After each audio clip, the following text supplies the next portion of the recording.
No cometan el error de hablar en un lenguaje que el pobre pueblo no entienda.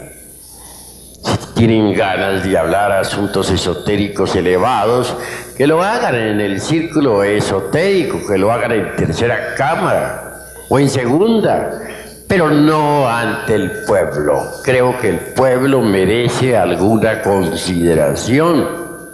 Al pueblo se le debe hablar sin términos técnicos de ninguna especie, porque el pueblo no entiende tales términos. Se le debe hablar en un lenguaje muy simple, muy sencillo, al alcance de todos. Nunca se debe usar la tribuna para herir a alguien con la palabra. Jamás se debe tratar de ironizar o satirizar en alguna forma al auditorio, al pueblo, a los fieles. La palabra debe salir del corazón, no de los distintos agregados psíquicos que llevamos dentro. Con profundo dolor me doy cuenta que cuando alguien habla, la palabra sale desgraciadamente, no de las profundidades del ser, sino de entre el fondo de cualquier agregado psíquico inhumano. Si la palabra brotara exclusivamente de la esencia, no habría nada que objetar, sería pura, perfecta. Pero las gentes tienen los agregados psíquicos muy desarrollados. Así es que muchos sacerdotes gnósticos o directores de santuarios en general, cuando se dirigen a la Grey, lo hacen casi siempre con el propósito secreto de lanzar alguna ironía contra alguien, de humillar a alguien, de insultar a alguien, etc. Es decir, no nace la palabra de la esencia pura, no brota del ser, surge de entre cada botella, deviene de entre el fondo de algún yo, y por ello no es espontánea, no es pura, no produce un efecto creador.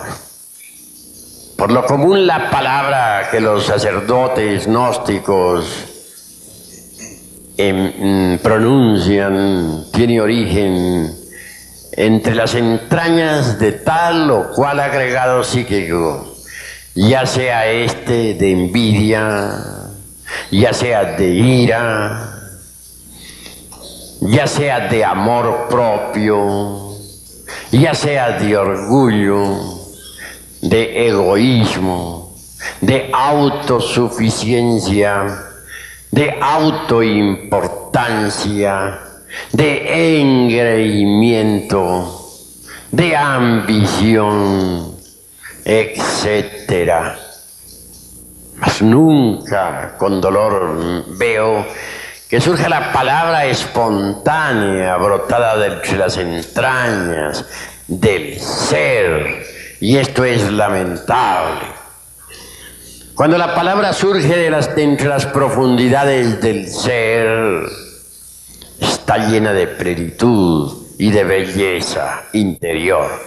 Mas cuando la palabra surge de entre las entrañas de tal o cual agregado psíquico, está condicionada por el mismo, no tiene elasticidad, no tiene ductibilidad, no goza de plenitud, no es íntegra y produce en el ambiente discordias, problemas de toda especie. Los devotos concurren al rito, concurren al lumicial para recibir un bálsamo de consuelo en su adolorido corazón. Mas si se le da a los devotos en vez de miel, hiel, ¿qué alivio podrían tener? ¿Cómo haríamos para que progresara el movimiento gnóstico cristiano universal? Si proseguimos con esa conducta, esa tendencia que tienen unos y otros hermanos a reaccionar, me parece horripilante, absurda. No son dueños de sus propios procesos psicológicos. Si se les puya, reaccionan. Siempre reaccionan ante todo. No olviden ustedes que en el mundo vivimos y que hay 3 clases de alimento para uno.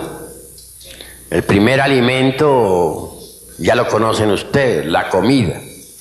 Es el menos importante, parece increíble, pero así es. Prueba de que es el menos importante es que uno puede vivir sin comer muchas veces hasta un mes. Mahatma Gandhi duraba hasta 3 meses sin comer. Ese alimento entra por la boca y va al estómago. La segunda clase de alimento es el aire, la respiración. Se relaciona con las fosas nasales y los pulmones. Difícilmente podríamos vivir siquiera 4 o 3 minutos sin respirar. La gente dura normalmente 1 minuto sin respirar y luego viene un síncope. Gracias a un entrenamiento, por ejemplo, podría uno llegar hasta 2 y 3 minutos, o a 4, que ya sería el máximo de los máximos. Pero son pocos, ¿no? O raros los que llegan a poder vivir 4 minutos sin respirar. Esto nos está indicando que el segundo alimento es todavía más importante que el primer alimento. Por último viene el tercer alimento, que es aún más importante. Quiero referirme en forma enfática a las impresiones. Si la comida no lograra impresionar el organismo humano, pues jamás nos alimentaríamos, no funcionaría el óvulo intestinal, el estómago en general, moriríamos. Si el aire no lograra impresionar los pulmones y la sangre, pues de nada serviría el aire. Así, mis queridos hermanos, este tercer alimento es más importante porque nadie podría existir, ni siquiera un solo segundo, sin el alimento de las impresiones. Ahora bien, todo alimento necesita pasar por una transformación. El alimento relacionado con el estómago, o sea, la alimentación, necesita pasar por una transformación. Esta transformación es factible gracias al sistema digestivo. El alimento relacionado con la respiración tiene como vehículo de transformación a los pulmones. Pero para el tercer tipo de alimento no hay un órgano especial. No hay estómago ni hay pulmones que valgan. Hay que crear ese tercer órgano. Todo lo que nos llega a la mente viene en forma de impresiones. Ustedes me están escuchando aquí, ven un hombre que les está hablando a través de un micrófono, y esto todo es un conjunto de impresiones que llega a la mente. Todas las aventuras de la vida, todas las emociones y pasiones, todo lo que nos rodea llega a nosotros en forma de impresiones. El aire se transforma mediante los pulmones. La comida se transforma mediante el estómago. Y aire y comida se convierten en principios vitales para el organismo. Desgraciadamente las impresiones no se transforman. quedan en la mente sin digerir. Las impresiones sin digerir se convierten en nuevos agregados psíquicos, es decir, en nuevos yoes. Y eso es gravísimo. Hay que digerir las impresiones. ¿Cómo? Reflexionemos un poco. Mediante la conciencia superlativa del ser. Normalmente las impresiones llegan a la mente y la mente reacciona sobre las impresiones. Si alguien nos insulta, reaccionamos con ganas de vengarnos. Si alguien nos ofrece una copa de vino, reaccionamos con ganas de beber. Si una persona del sexo opuesto nos tienta, pues sentimos ganas de fornicar. Pero siempre reaccionamos ante los impactos del mundo exterior. Y eso es muy grave. En las asambleas he visto cómo se hieren los hermanos unos a otros. Uno dice una palabra y el que se siente aludido reacciona violentamente diciendo una peor. A veces lo que dice no es demasiado grosero, se vuelve sutil, muy decente y acompañado de una sonrisa, pero en el fondo lleva el veneno espantoso de la reacción violenta. No hay amor entre los hermanos. Se han olvidado de su propio ser y solo viven en el mundo del ego, en el mundo de las reacciones. Cuando uno se olvida de su propio ser, reacciona violentamente. Si uno se olvida de su propio ser en presencia de una botella de vino, resulta borracho. Si uno se olvida de su propio ser en presencia de una persona del sexo opuesto, resulta fornicando.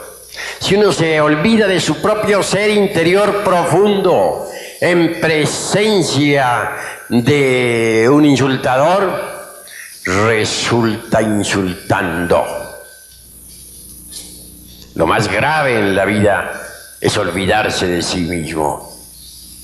Así que es necesario transformar las impresiones, y eso solamente es posible interponiendo entre las diversas vibraciones del mundo exterior y la mente, la propia conciencia. Cuando uno interpone entre las impresiones y la mente eso que se llama conciencia, es obvio que las impresiones se transforman en fuerzas y poderes de orden superior.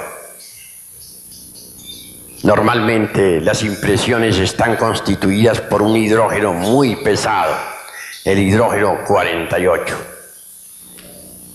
Cuando uno interpone entre las impresiones y la mente la conciencia, el hidrógeno 48 se transforma en 24, que sirve para el alimento del cuerpo astral. A su vez, el excedente del 24 se transforma en hidrógeno 12, que sirve para el alimento del cuerpo mental. Y por último, el hidrógeno 12, el excedente, repito, se transforma en hidrógeno 6, que sirve para el alimento del cuerpo causal. Pero si uno no transforma las impresiones, estas se convierten en nuevos agregados psíquicos, en nuevos yoes. Así que debemos transformar las impresiones mediante la conciencia. Es muy fácil interponer la conciencia entre la mente y las impresiones, entre las impresiones y la mente. Para recibir las impresiones con la conciencia y no con la mente, solo se necesita no olvidarnos de sí mismos en un instante dado. Si alguien en cualquier momento nos está hiriendo con la palabra, no debemos olvidarnos de nuestro propio ser. No debemos permitir que la mente reaccione. No debemos permitir que intervenga el mí mismo, el amor propio, el orgullo, el engreimiento, etc. En esos instantes solo el ser debe estar en nosotros. Debemos estar concentrados en el ser para que sea el ser, la conciencia superlativa del ser, la que reciba las impresiones y las digiera correctamente. Así se evitan esas horripilantes reacciones que todos unos y otros tienen ante los impactos procedentes del mundo exterior. Así se transforman completamente las impresiones y transformadas esas impresiones en fuerzas superiores nos desarrollan maravillosamente. Amigos, repito, que los sacerdotes no vuelvan a cometer el error de reaccionar violentamente contra el prójimo. Que los directores, que los misioneros cancelen de una vez esa horripilante tendencia que tienen a reaccionar. Si alguien dice algo, que lo diga, pero ¿por qué tiene que reaccionar su vecino? Cada cual es libre de decir lo que quiera. En cuanto a mí atañe, afirmo lo que tengo que afirmar.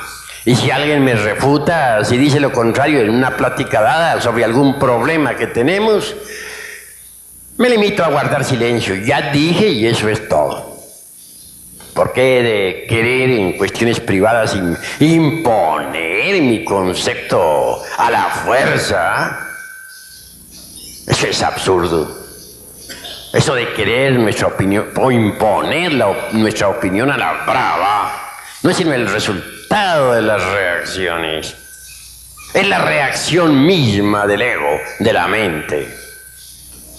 Y resulta abominable ese proceder que ha formado terribles problemas en todo el movimiento gnóstico internacional.